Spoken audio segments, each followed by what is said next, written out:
You are listening to PT on Ice, The Older Adult, a collaboration between the Senior Rehab Project and the Institute of Clinical Excellence. This is a rebroadcast of an original episode that can be found at ptonice.com. Hello, everybody, and welcome to the PT on Ice Daily Show.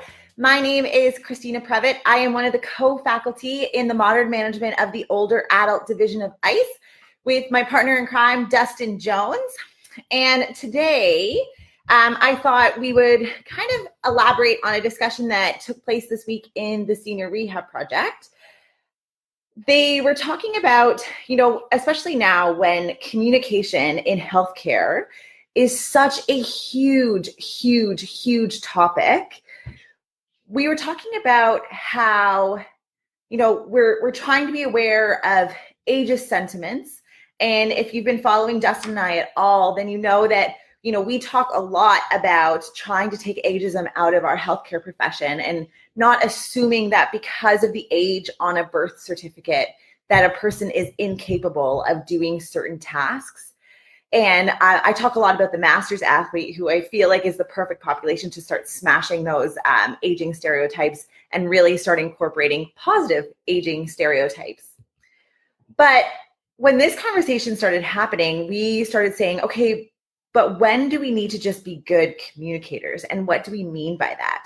So we know that we're going to have some physiological changes that happen with age. And this is part of normal, successful aging. We're going to see less redundancy in our systems, a loss of reserve. We're going to see some loss of resiliency that can be mitigated through physical therapy intervention. All these things that we know. But what happens when we start seeing accelerated losses, and that leads to different issues and impairments in an older adult? And so the question became, and something that one of the members in the Senior Rehab Project had said, is at what point am I being an effective communicator to my client by changing my style, by speaking more loudly, by making my speech a little bit more easy to understand, those type of things. And when am I being ageist and just assuming that a person at the age of 70 is going to be hard of hearing? And I thought that was an amazing insight, because oftentimes what ends up happening is that we assume that somebody who's 75 or 80, that, well, I'll have to speak to them a little bit louder because they're going to have a hearing impairment. And just like the loss of reserve, we know that age is a risk factor for many different chronic conditions, including hearing loss. But I would argue that some of our younger people in my cohort probably are going to have much worse hearing at 40 than some of my clients in their 80s because of technology. We've grown up with blaring music in our ears, where we have accelerated hearing loss that is happening at a lot younger of an age than somebody who has not necessarily grown up with those technologies and haven't had that exposure that can lead to loss. And so I guess the distinguishing characteristic for me is, how much do we know about a person's medical history that can justify a change in our communication style? And here's what I mean by that. So if we have a person that's in front of us and we're seeing on their medical record, their EMR shows that these individuals are using hearing aids, that there's some cognitive impairment, that there is XYZ going on, then your change of communication style is just to make you a more clear communicator to your client, to improve your therapeutic alliance. I even think that this kind of goes right in line with some of Jeff Moore's stuff about building the bike. If you are communicating clearly and your client feels like they are being heard, that they are being listened to, that you are speaking directly to them in a language that they understand, and they're not getting that glazed eye look because you're either speaking too quickly or you're not looking at them directly, and so they can't hear you because they use a little bit of a combination of their hearing but also lip reading to see and understand what's going on around them. That is different. That is you taking the person that's in front of you and modifying your communication style to be an effective communicator. When we start getting into more ageist sentiment, is assuming that we're going to blanket statement everybody and say, okay, well, I know that on your birth certificate, it says 1930. So I know that you're almost 90 years old. So I know that you're going to have some cognitive issues, and I know that you're going to have some hearing issues. And so I'm going to, without even conversing with you or looking at your chart, I'm going to speak in that way. And so I think that there is a really clear delineation between, taking the person that's in front of us and making those communication changes based on their circumstances versus, making a blanket statement.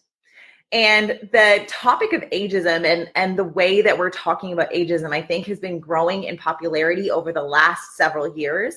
Part of that is because of Ashton Applewhite. She was on the Senior Rehab Project right at the beginning when Dustin started. And she was talking a lot, and Dustin and her were talking around what it means to have ageist sentiment. And she was talking about on a TED Talk that she had done in 2017 about how one of the biggest fears that we have in middle age is getting older.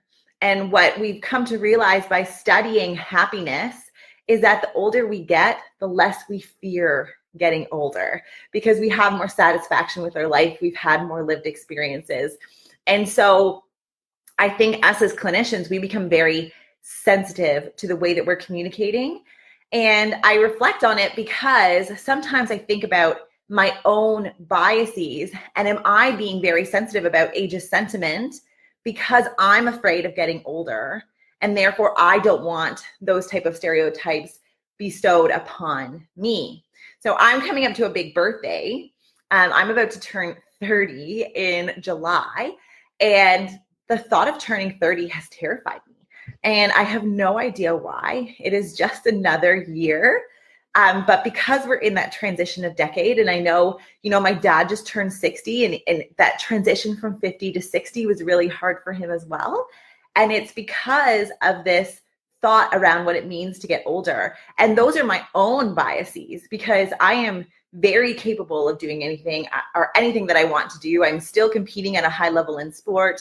I have all of these a wonderful and fulfilling things going on in my life, but my own bias around getting older and what that means is perpetuating some of this ageist sentiment. And I recognize that in myself. Ashton also goes on to make a really great point because things like anti-aging products, where as a society, we are fighting tooth and nail against getting older, against being older, is one of the things that is probably driving some of this sentiment, because how much money do some people pay for anti-wrinkle creams, for Botox, lip injectors, tummy tuck, breast augmentation, plastic surgery in general, and this may be driving some of this change. So in terms of effective communication, we want to make sure that, we're checking our own biases. Are we being ageist because of our own beliefs? And then are we projecting some of our beliefs about what we think it means to be 50, 60, 70 onto that person and communicating in the way we think that we should be communicating? Or are we taking what is on their medical record and becoming effective communicators by considering what those discrepancies or issues or impairments may have on that individual? So there's a big delineation there, and I think there's a lot to reflect on there. The last thing I'm going to talk about in terms of communication, and something that I've written about in the last couple of years, was started with an article that's was titled "Don't Call Me Hun." And so when we had this conversation on the Senior Rehab Project, I started talking to my older clients. And so I see people with a very wide array, my words are escaping me today, wide array of ability levels. I have a 75-year-old who I'm seeing for personal training because I believe that I can help her get ready for a 6-week trip to Portugal. She wants to be able to walk around. And then I have people who have had different surgeries and things, and so their level of ability is much lower. And I talked to all of them this week, and I said, what do you think about, or what bothers you with the way that somebody who is younger than you, whether they're in the healthcare profession or not, what bugs you about how they communicate with you? And some of the things, like assuming that, some of the things I mentioned before, assuming that you're hearing impaired or that you have cognitive impairment, all that type of thing came up. But the other thing that came up with a resounding clarity was the use of pet names. And this came up in the thread as well. So in the thread, when we were talking about effective communication styles, one of the things that came up is, how often do you see an older person doing something relatively incredible? Like, I've seen this on a deadlift video of somebody who's 84 picking up 250 pounds. And the comments are, oh my gosh, that's so cute. Or look at that cute older man, or look at that cute older woman. And almost like they're speaking like like you would to a baby, to somebody who is older. And this can come up in the healthcare sector a lot. I was at a aging conference in Kingston where I live, and there was a comedian who did the closing remarks. And she was talking about her mother-in-law going through the healthcare system. And in this particular instance, she was talking about nursing staff, but it could be anyone. I've seen it across the board, where your person is very ill and they come in, they're like, how are you, sweetie? How are you, honey? How are you? And give some sort of pet name. And the comment that she was making is that it drove her mother-in-law crazy, because her mother-in-law was a working professional. Before she got ill, she was still working in advocacy and still very involved in different boards of directors, committees, and just happened to have the flu that led to pneumonia, which led to a stint in hospital.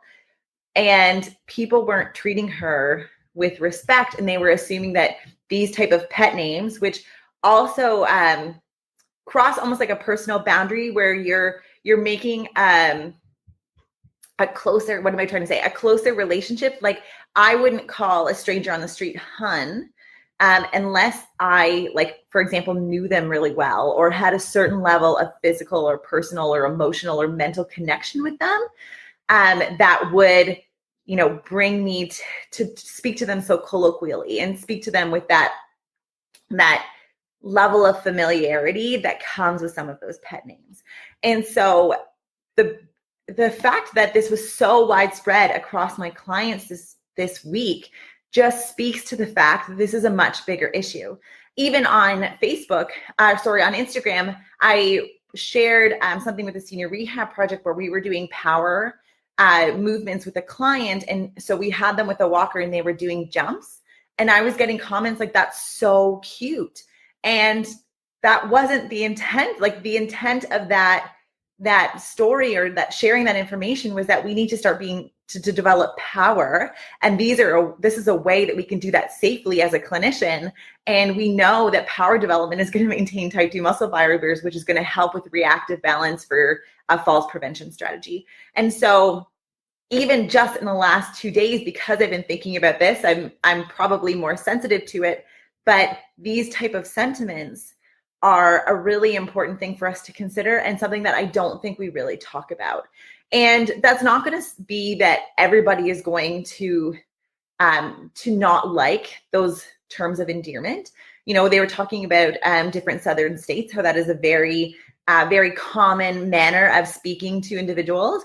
It's not as common up in Canada, but if that's part of a cultural consideration, then absolutely. But it's when those boundaries get crossed and people start becoming uncomfortable, or that is just a reflection of our own bias, that we're almost making these individuals who have contributed to our economy, have a high level of education, who are very, very profitable members of our society, and we're calling them hun and cute and treating them as if they're 5 in terms of the way that we speak about them, then it's something that we need to consider and check ourselves. And so I thought that it was probably the third thing that in terms of effective communication, because it's the one that my clients hate the most. And I was thinking about this, and I was in the same boat. I was in my late 20s and I was at a store, and I had somebody who was in high school who was like, oh, great, hun, see you later. And I was like, hun? I was like, I'm like 10 years older than you. What do you mean you're calling me hun? And because that was my instant reaction, I couldn't imagine that happening on a very consistent basis to some of my older clients. And so take home from all of that, in terms of being effective communicators to older adults, I think there's a delineation between, making a blanket statement for everybody at the age of 70 that either they're going to have some sort of cognitive issue or some sort of hearing issue that is going to have to cater our communication style to them, versus seeing on a medical record or after conversing with individuals and understanding what their communication needs are, adapting our communication style to the client that's sitting in front of us. One is going to build the bike. It's going to create therapeutic alliance. It's going to make sure that we have a good communication and relationship with our client, versus the other may actually be working against that therapeutic alliance because they can be thinking, oh, there's another healthcare provider who thinks that I don't know what I'm talking about. And then the last thing is around the terms that we use. Are we creating a certain amount of respect and assuming that our clients don't want us to call us hun or be called hun or sweetie or cutie pie or whatever that colloquial term may be? And are we asking permission to be using those terms of endearment to some of our clients if that is something that we are choosing to do? All right, that is it for today. I hope you guys enjoyed that. This actually corresponded really well with where we are in our online cohort, because we talk about ageism and the assumptions of aging at the very beginning to set the stage. If you guys are interested in our next cohort, it starts March 18th. We already have a couple people signed up, so jump on if you are interested in doing the online version of the Modern Management course. Dustin and I, February 9th, are in Casper, Wyoming. We're super, super excited to be doing the live version of the Modern Management course. So if you guys are in that area of the US and you are looking for a live Jerry PT focused course, I hope that we get to meet you there. If you guys have any questions, comments, please feel free, put them in the box below. Please make sure you tag me, because sometimes I get so scatterbrained that I don't check underneath my videos, and then a couple of days have gone by and I haven't answered your responses, and I want to make sure that I'm answering. So have a wonderful Wednesday. Sorry for the background. We are packing, and so you're going to see all of the stuff in the background all packed up and messy, but it's all good. And we will see you in a couple of weeks. Bye.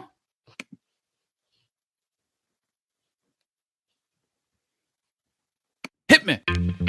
Thank you for listening. And if you enjoyed this episode, go to ptonice.com, click on the courses tab, and check out Modern Management of the Older Adult.